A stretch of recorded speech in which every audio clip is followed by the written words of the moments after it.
Kita biasa nih di waktu belajar hukum, belajar di kampus ataupun aktivis nih, teriak-teriak kita di jalanan kan bahwa hukum itu tajam, tajam ke bawah tumpul ke atas, tajam ke bawah tumpul ke atas. Tapi kita tidak pernah mengambil peran menjadi bagian dalam memastikan bahwa supaya mereka yang di bawah ini jangan menjadi korban tajamnya hukum itu ke bawah. Karena ya lembaga bantuan hukum kan memberikan bantuan hukum cuma-cuma bagi mereka yang bermasalah hukum, baik secara litigasi dalam arti di persidangan maupun di non-litigasi. Para pencari keadilan itu susah untuk mendapatkan pendampingan hukum. Pengacara itu hanya dimiliki oleh mereka yang berduit. Pengacara itu hanya dimiliki oleh mereka yang berduit, gitu. Mereka yang memiliki uang gitu. Dan dia mereka yang miskin, udah miskin, tidak paham hukum.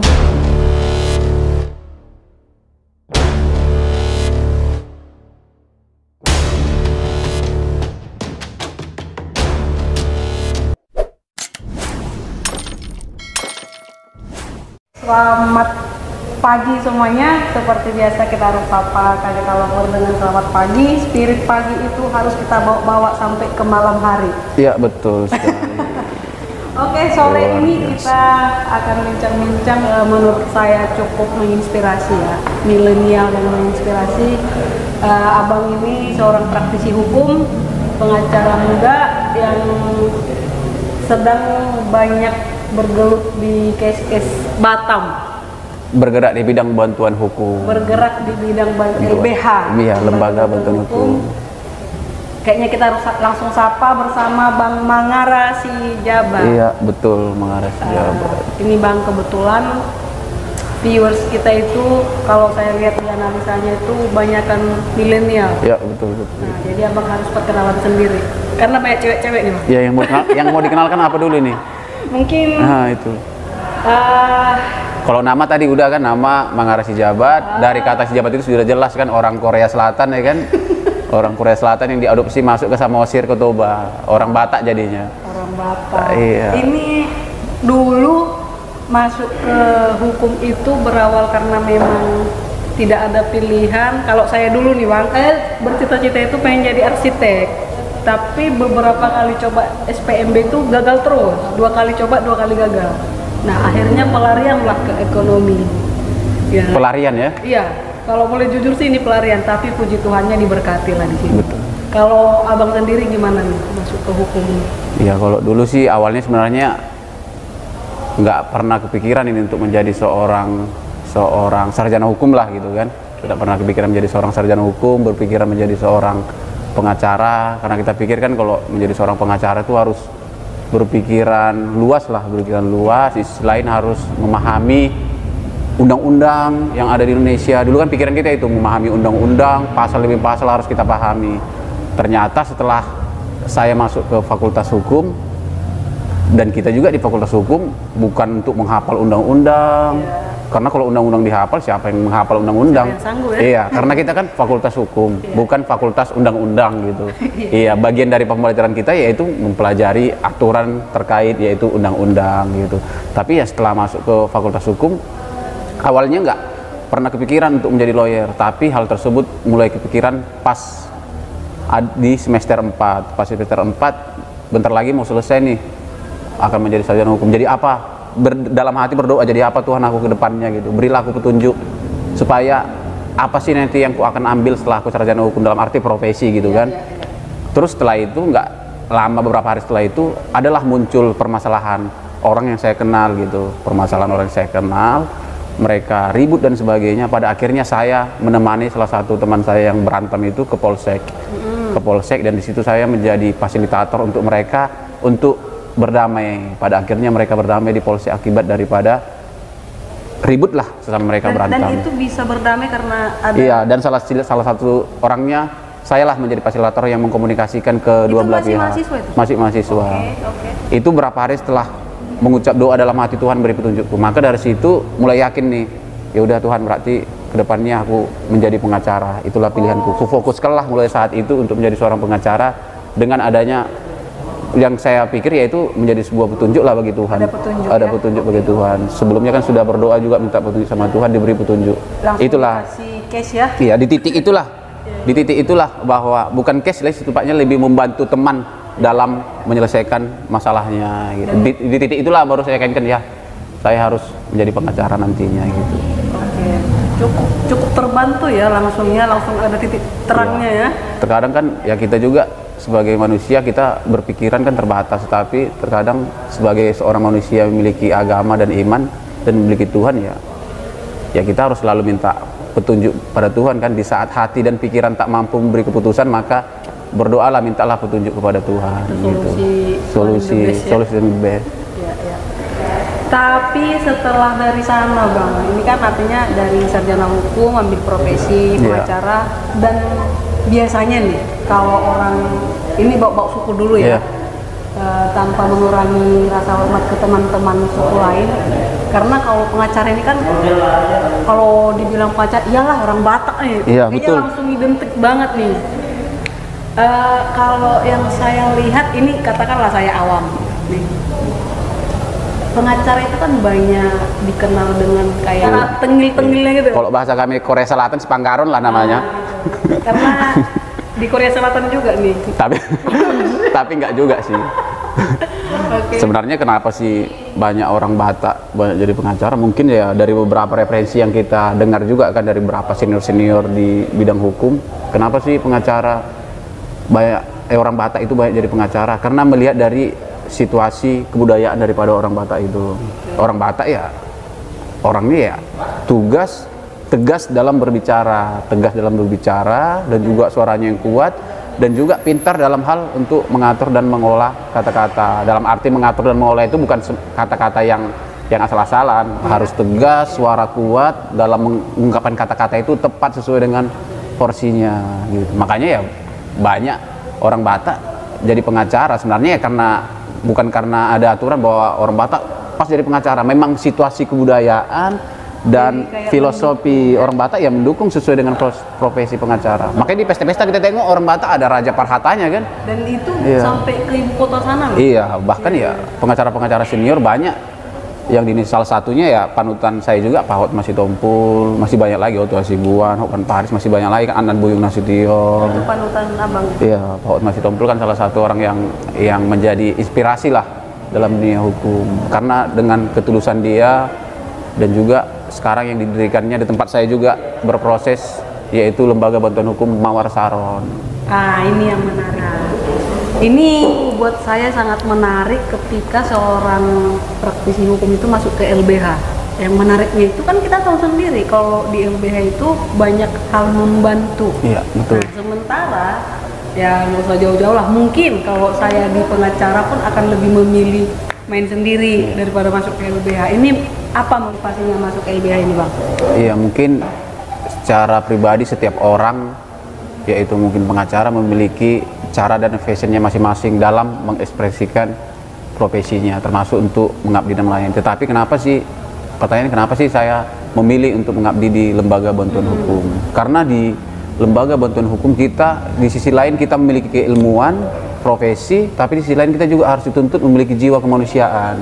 Jiwa kemanusiaan dalam arti bahwa ya kita biasa nih waktu belajar hukum, belajar di kampus ataupun aktivis nih, teriak-teriak kita di jalanan kan bahwa hukum itu tajam ke bawah, tumpul ke atas. Tapi kita tidak pernah mengambil peran menjadi bagian dalam memastikan bahwa supaya mereka yang di bawah ini jangan menjadi korban tajamnya hukum itu ke bawah.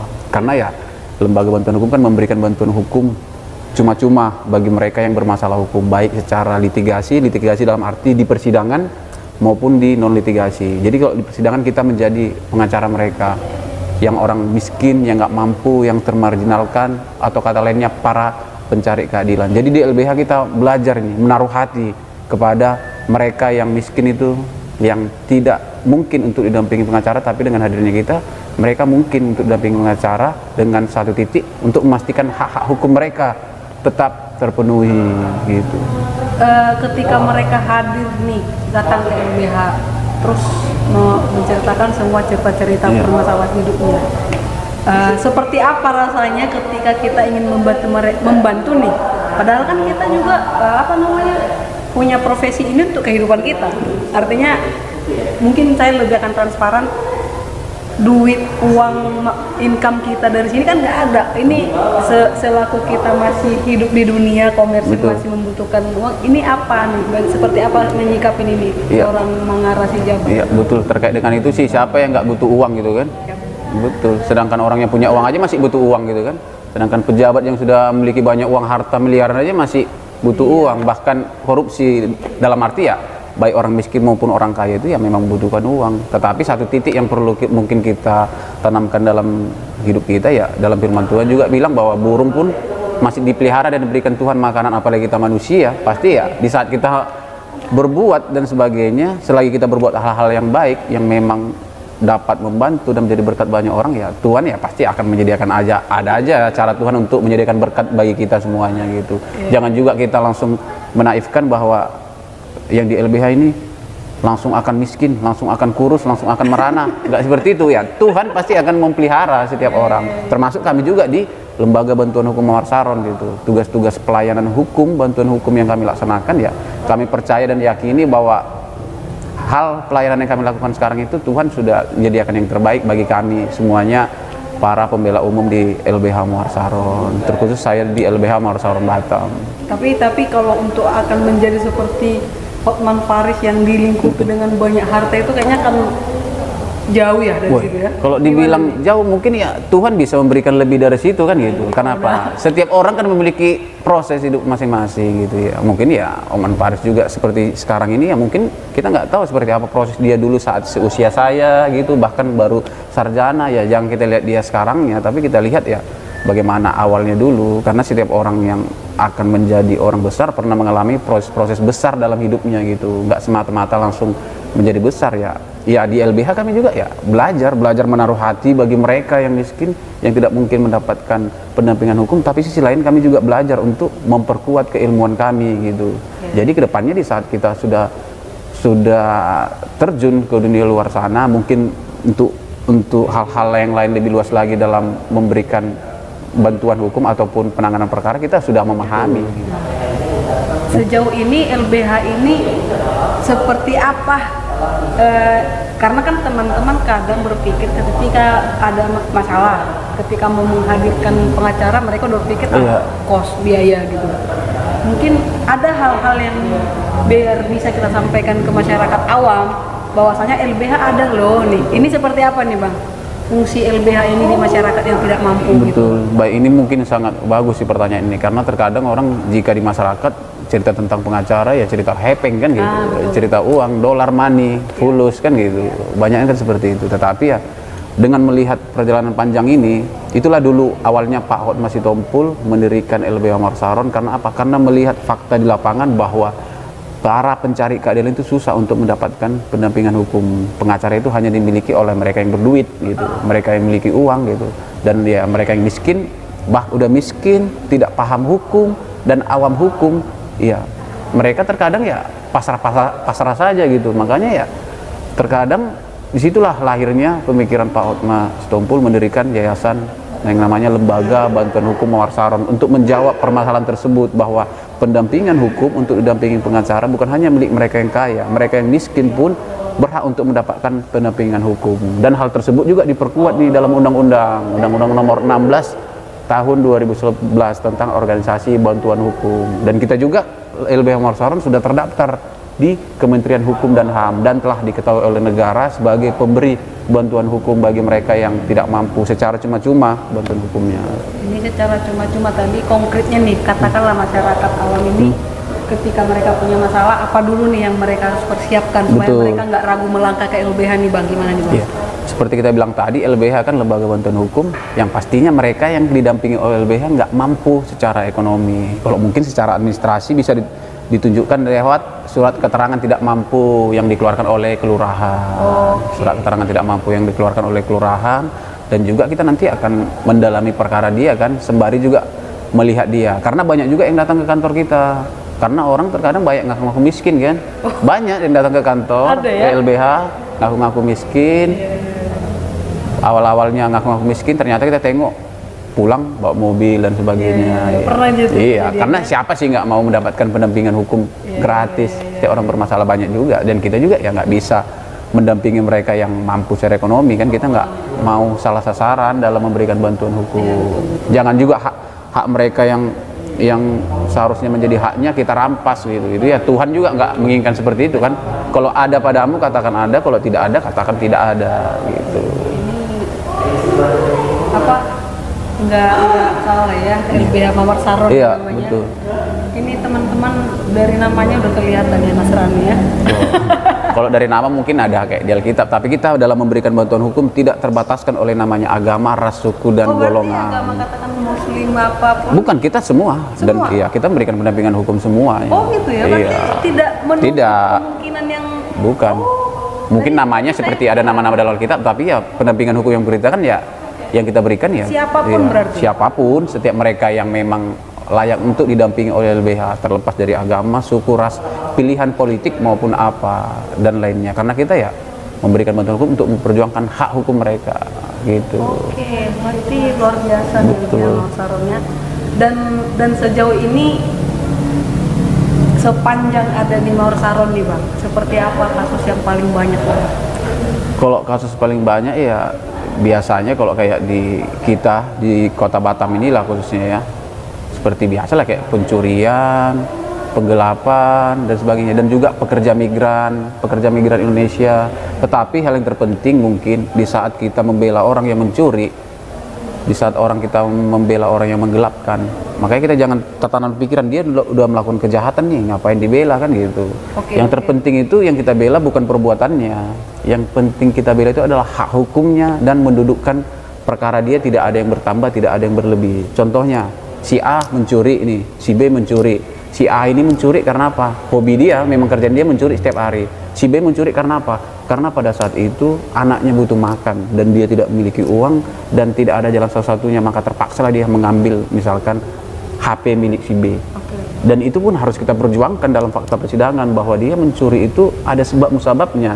Jangan gara-gara kata mencurinya, tapi jangan gara-gara dia melakukan kejahatan segini nanti dihukum segini, dan itu pun tidak kita benarkan kan gitu. Jadi ya supaya jangan sama juga si A mencuri, si B mencuri, kita nggak mau juga sama hukumannya. Berarti ada nih. Ya itulah yang akan kita perjuangkan di dalam fakta persidangan untuk menjadi pertimbangan hakim. Oh, itu. Artinya masih ada lah pertimbangan untuk menolong yang untuk meringankan hukumannya. Iya, yang anak sakit tadi. Betul, iya. Gitu ya. Tetapi banyak juga fakta dalam penegakan hukum, orang yang tidak bersalah seakan-akan dibuat menjadi bersalah. Itu banyak juga kita jumpai dan kita tangani di LBH. Misalkan nih sebenarnya dia nggak mencuri nih, tapi dalam prosesnya dia akan digiring menjadi seorang pencuri gitu. Terus? Iya, kita dampingi, kita perjuangkan bahwa dia bukan dia yang mengambil. Itulah perlunya hadirnya pengacara itu untuk apa? Mendudukkan fakta persidangan itu supaya terungkap dengan sebagaimana mestinya, supaya kita jangan terpenjara dalam pikiran udah salah ngapain dibela gitu. Bukan itu yang perlu kita pahami bersama, tetapi hak hukumnya.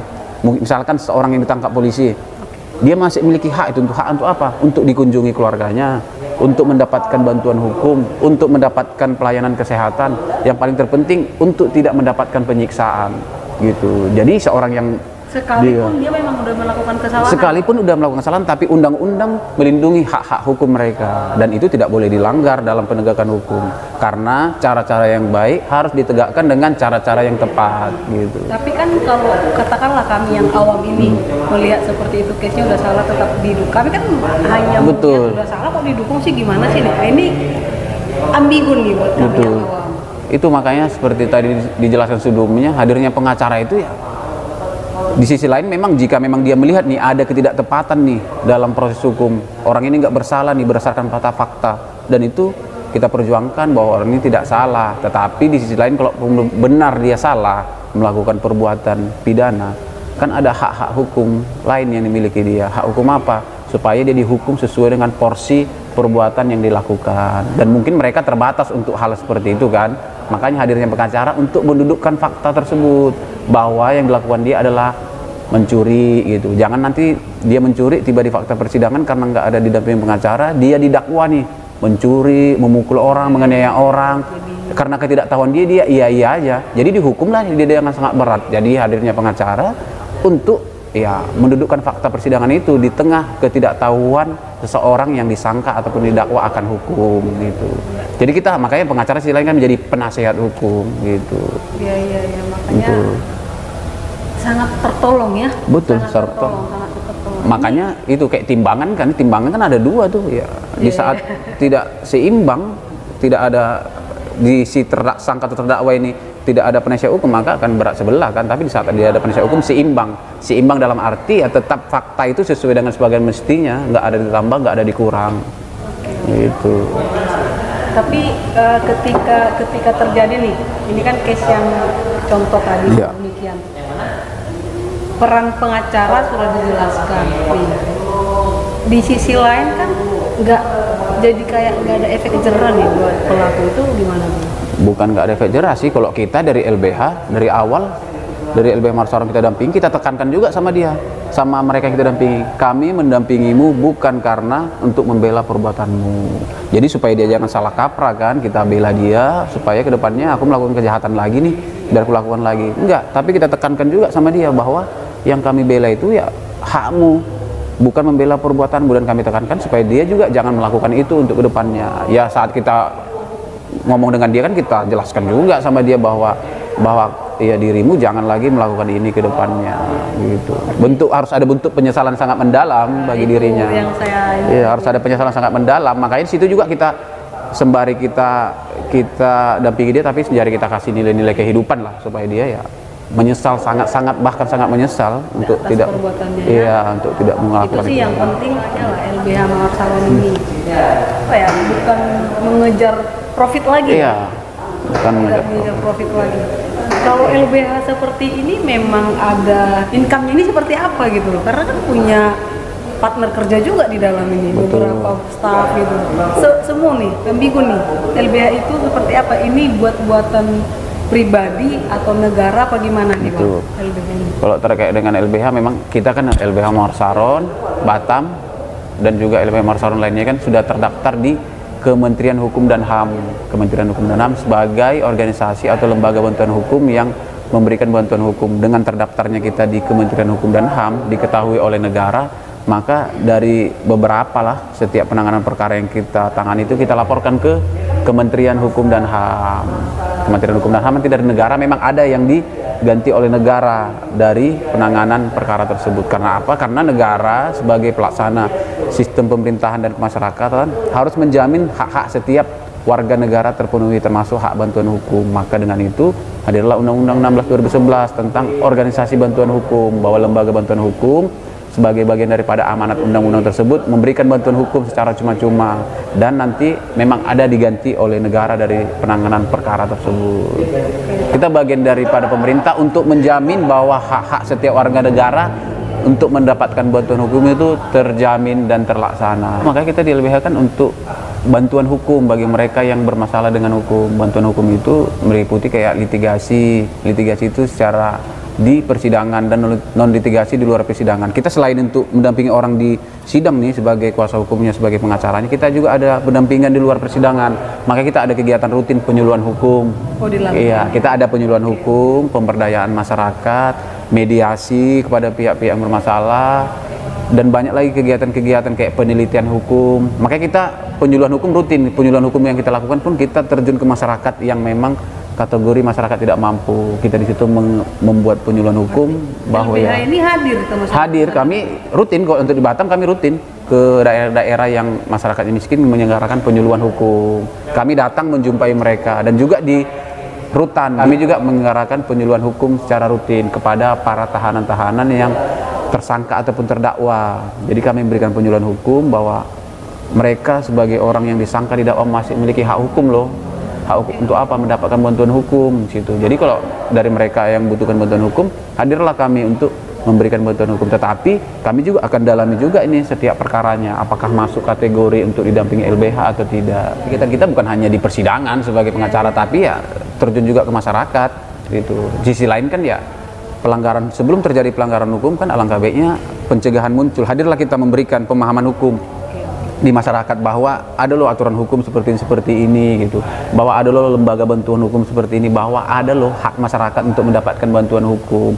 Di sisi lain mungkin ada tanya jawab, diskusi seiring dengan permasalahan hukum mereka di daerah tersebut apa sih gitu. Jadi kita bisa membantu, bisa memberikan solusi lewat konsultasi maupun tanya jawab dari mereka. Jadi kita bukan hanya pasif nih menunggu di kantor, tapi kita terjun nih menjumpai mereka, mempublikasi bahwa ada nih lembaga bantuan hukum yang memiliki peran untuk memberikan bantuan hukum bagi masyarakat miskin yang tidak mampu dan berhadapan dengan hukum. Gitu. Membantu ya. Betul. Dan akhirnya masyarakat akan lebih mengenal Betul. ya.